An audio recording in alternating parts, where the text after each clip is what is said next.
They say the art of conversation's dead and gone. I think that now the time has come to prove them all wrong.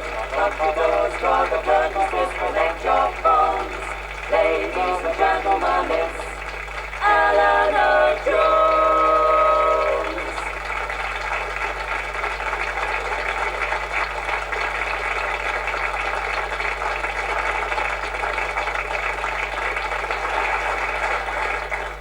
Thank you, hello and welcome.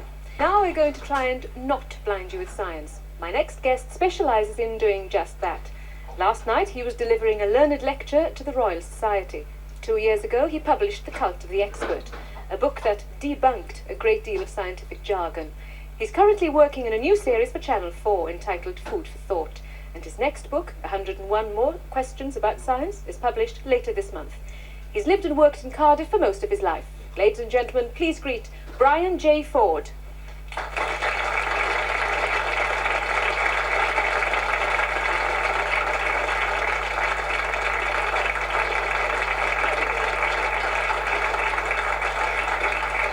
Welcome. You enjoyed that, did you?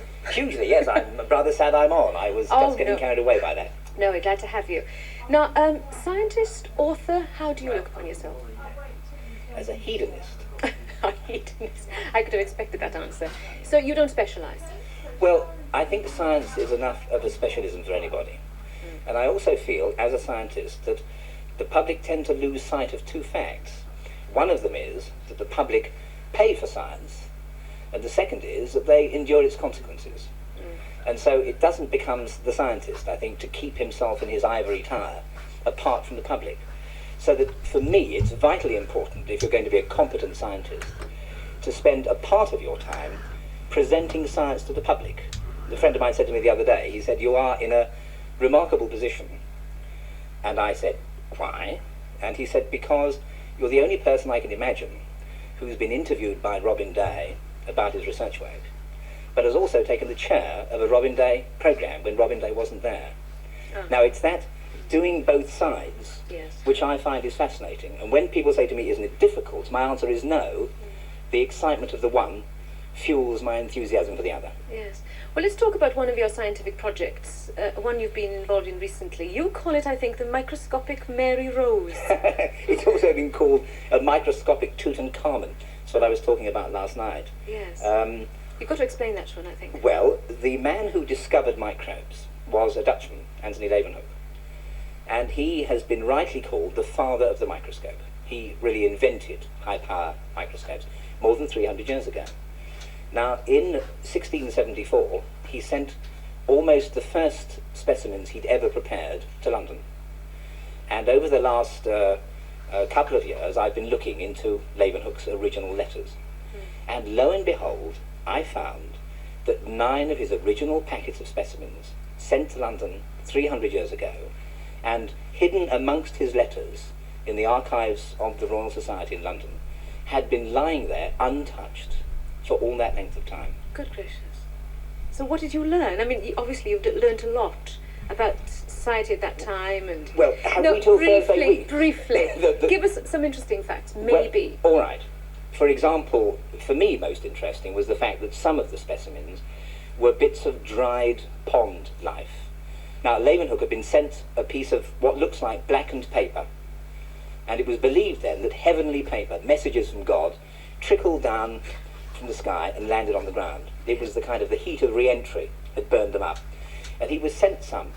Now, in fact, it wasn't heavenly paper. It was a dried piece of algae, which had sort of been left high and dry when the pond had dried up in the spring, and had gone black when the sun shone on it. Yeah. Now, Leeuwenhoek took half an hour to discover that with his own microscope. And he then prepared 2 other samples of heavenly paper himself by taking pond matter and drying it out. Now, what was so interesting to me is that those specimens, although he was just wondering whether algae could be made to look like paper, they were actually the dried examples of the very specimens that he had been studying when he discovered microbes. Yeah. So I was able to reconstitute them with sterile water and to look again at exactly the specimens that he had been originally studying 300 years ago. That was the exciting part, really, wasn't it? The connection. I think for me the most single exciting bit, the fact that he cut the sections with a shaving razor, the same razor that he used in the morning. Did he? And not only were his sections as good as microscope sections nowadays, but on the surface of the sections I found his own blood cells and some of the bacteria from him left behind and still just visible. Yes. Now, you say you don't really specialise in anything, in just one particular field. Do you think of yourself as a philosopher? Only in the sense that I'm concerned with the philosophy of how science relates to the public, because of the fact that science is so often inaccessible, and people feel that, well, it's scientific, so therefore it wouldn't interest me. Yes, the reason I ask that is because in your book, The Cult of the Expert, you do give over your thoughts and philosophies of life quite clearly, even though they may be negative in a way, because you're decrying the expert, because you don't believe in experts in fields, do you? No, it's too easy to become an expert. There was a wonderful example on TV. Some guy was sent from a North American university to Pisa to look at the Leaning Tower. And all he concluded, the same as you or I or anybody here would conclude, is that since it's leaning more and more, or it was then, if in fact it's not propped up, it will fall over. But he didn't say that. What he said was, well, we have some kind of lateralationalistic instability phenomenon here, Brian, and unless we can actually induce some kind of prosthetic stabilization process mode, we're going to have a kind of a gravitational-induced collapse situation, which is inevitably going to supervene on a chronologically extended basis. Gosh. It's amazing. Now, in a way, that's what the expert does. And how many times does a patient go to the doctor with an unexplained fever and feel perfectly happy when the doctor says on the form that the patient has pyrexia of unknown origin? It says the same as unknown fever, but it says it in Latin, and that's what counts.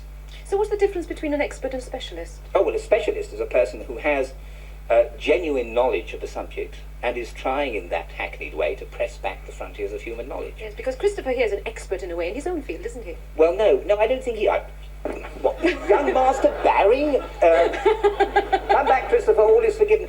No, of course not. He, like a specialist, gets the results. The specialist is very often the person who is the producer, the executive producer, who in fact has a great deal of power and keeps it by confounding people with his jargon. Experts are people who don't bring in the results, but who kid you they're going to. Specialists, people who really do it, turn in the results. Yes. Well, I must turn to your book, your latest book here, 101 More Questions About Science. Now, this is, I find quite interesting. I think it's a fireside book for the family. Is that correct? Well, I hadn't actually. I mean, the publishers have said to me, how do you see it? And had I thought of that very clear description, I'd have used it myself. Oh, so would I'll you? borrow that if I may. Okay, you may use it. If we can take a few things from here. Is it true that alcoholics, once cured, can never again touch alcohol? That is a question I'm often asked, and it's a very dicey question to answer. Because we all know, we're all told, are we not, that once an alcoholic is cured, he mustn't touch alcohol or almost smell it, or he's on that downward path. But in fact, alcoholism, in my view, is not so much a disease at all, but a symptom. And once the underlying craving... Are you... It's water. Are you absolutely sure it's water? It looks like gin. but once... tastes like gin. But once a person has actually cured themselves of the addiction, then they can drink. And I have spoken to a number of very eminent people who pontificate about the need for alcoholics to renounce the demon drink, but who in fact do drink socially and in small amounts, the same as you or I do. And once they're over that sort of disease state, it doesn't cause them any problems. Do you remember the lovely story of the woman who turned up in the Ronda and said she was going to give a fervent demonstration that would convince everybody that you should never drink gin? And she put 2 glasses on the table and she said, one of these contains pure water and the other neat gin. And she picked up a little tin, an Altoids tin, throat capsules with little wriggly worms in, and dropped a worm into each glass. And she said, behold, the worm in the water is wriggling away as happy as Larry. The worm in the gin is dead. What lesson does that teach us? And the little voice in the back said, if you've got worms, drink plenty of gin. Well, Brian, this book is full of useful information like that. Useful. No, it is. It's, as I say, passes the time, and I think it gets people interested in science. By the way, all the best with your new series on food on television. Ladies and gentlemen, Brian J. Ford.